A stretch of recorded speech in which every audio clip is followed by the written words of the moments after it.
Salut Vincent, ça va? Dis-moi, tu nous donnes nos armes de poing à chacun entre nous là, et on va prendre des armes longues. Je vais prendre le molot et 3 G36.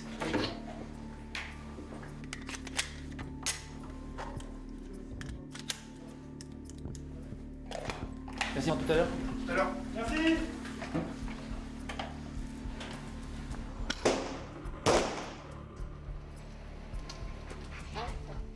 Ta place.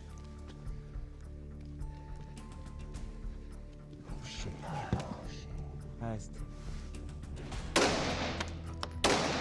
On a un armement assez lourd ici et les chiens doivent s'habituer à travailler avec.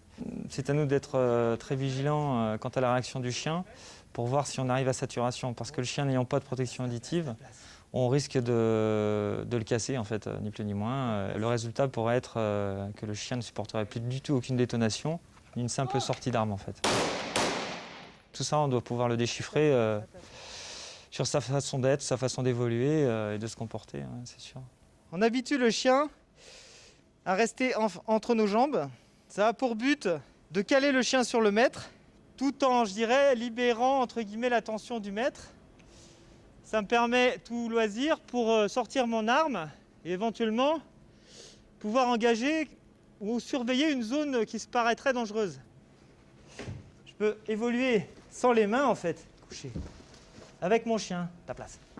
Le maître chien est engagé très souvent en tant que maître chien, mais si l'intervention évolue, on va l'employer comme un reaper. Donc ça veut dire qu'il va rentrer dans la colonne d'assaut, donc il doit maîtriser les techniques d'intervention et en plus pouvoir gérer son chien sur le déplacement de la colonne. Chaque homme a une action, en fonction de son placement, il sait ce qu'il a à faire. Il faut que ça devienne des automatismes. Pour qu'un automatisme soit acquis, il faut le répéter, on dit qu'il faut le répéter 3000 fois. Donc c'est donc constamment des répétitions, des exercices qu'on remet en place et ça se déroule le mieux possible. Reste. Ok les gars, fin d'exercice.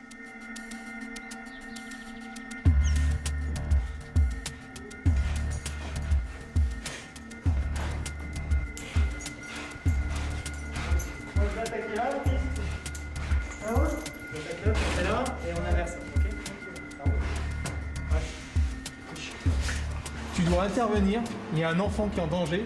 Donc le but, l'objectif, c'est que tu ailles jusqu'à l'enfant, tu récupères l'enfant et tu ressors de l'appartement. Les collègues doivent suivre le fil d'Ariane. Ils ont comme consigne de ne jamais lâcher le fil. Et tout au long du parcours, ils vont avoir des petites surprises comme l'attaque de 2 chiens muselés. Déjà pour voir s'il y a la phobie des chiens. Et pour voir un petit peu comment le collègue va se comporter avec une légère douleur.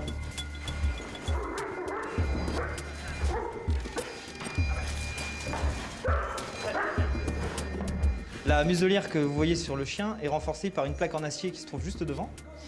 Et ça fait très très mal. Un chien qui vous frappe au bon moment, au bon endroit, ça vous met un homme KO. Voilà, donc on essaie de retenir un petit peu les chiens parce que ce sont des collègues de la police. Mais on n'est jamais à l'abri d'un accident, quoi. Là, on est un groupe, on est une meute tous ensemble, hommes-chiens, et chaque individu fait partie de la petite famille. Je vous dirais même que si demain, c'est grâce à un chien, je sais pas, le chien d'un collègue, qu'on trouve une belle cage d'explos ou qu'on fait une belle intervention, je crois qu'on sera tous fiers parce qu'on travaille tous ensemble et quelque part, c'est tous les chiens du chenil, c'est un peu mes bébés aussi, quoi, quels qu'ils soient.